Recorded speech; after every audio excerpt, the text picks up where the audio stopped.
ఈ అబ్బాయి ఒక పర్ఫెక్ట్ గర్ల్ ఫ్రెండ్ ఎలా ఉండాలో అలాంటి రోబోట్ని రెడీ చేస్తాడు. కానీ ఆ రోబోట్ తనని తాను చూసుకొని నాకు అసలు కాళ్ళే లేవు, నేను ఇలా ఉండలేను అని అంటుంది. దానికి అబ్బాయి నువ్వు అరవద్దు, నేను తొందరలోనే నీకు కాళ్ళు కూడా ఇస్తాను అని అంటాడు. ఇది విన్న రోబోట్ కొంచెం శాంతిస్తుంది. అప్పుడే ఆ రోబో నాకు అసలు ఏమీ గుర్తులేదు ఎందుకు అని అడుగుతుంది. దాంతో ఈ అబ్బాయి ఇప్పుడే నిన్ను నేను తయారు చేశాను, నువ్వు ఇంకా యాక్టివేట్ అవ్వలేదు అని అంటాడు. ఆ తర్వాత ఈ అబ్బాయి ప్రతిరోజు రోబోట్కి రకరకాల టేస్ట్లు ఉన్న ఫుడ్లు తినిపించేవాడు. ఎందుకంటే ఆ రోబోట్ కి టేస్ట్ల గురించి మొత్తం ఇన్ఫర్మేషన్ ఉండాలని చేస్తాడు. కొన్ని రోజుల్లోనే ఈ రోబోట్ కి అన్ని టేస్ట్లు తెలిసిపోతాయి.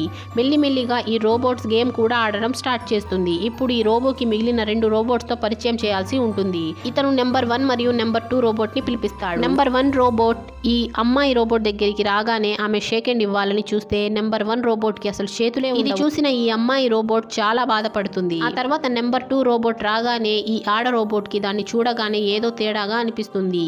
ఈ అబ్బాయి చెప్పడంతో నెంబర్ 2 రోబో కొన్ని సామాన్లు తెచ్చి ఉంటాడు. అవన్నీ రాంగ్ సామాన్లే అయి ఉంటాయి. ఈ నెంబర్ 2 రోబో మర్చిపోయి తప్పుడు సామాన్లు తెచ్చాడో లేక కావాలనే తప్పుడు సామాన్లు తెచ్చాడో ఎవరికీ అర్థం కాదు. మరుసటి రోజు ఈ అబ్బాయి బయటికి వెళ్తూ నెంబర్ 3 అయిన ఈ అమ్మాయి రోబో దగ్గర ఒక వాకీ టాకీ ఇచ్చి ఏమైనా అవసరం ఉంటే ఫోన్ చేయమని చెప్పి వెళ్తాడు. ఇతనితో పాటు నెంబర్ 2 రోబో కూడా వెళ్ళాలని అనుకుంటాడు. కానీ అతను తీసుకుని వెళ్ళడు. దాంతో ఈ రోబోకి చాలా కోపం వస్తుంది. వెంటనే నెంబర్ 2 రోబో నెంబర్ 3 రోబో దగ్గరికి వెళ్ళి ఆమె కనెక్షన్ ని తీసేస్తాడు. కొద్దిసేపటి తరువాత ఈ అబ్బాయి తన ల్యాబ్ కు వస్తే అక్కడ చిందరవందరగా అన్ని పడిపోయి ఉంటాయి. దాంతో ఇతను ఏదైనా దొంగతనం జరిగిందేమో అని అనుకొని వెళ్తాడు.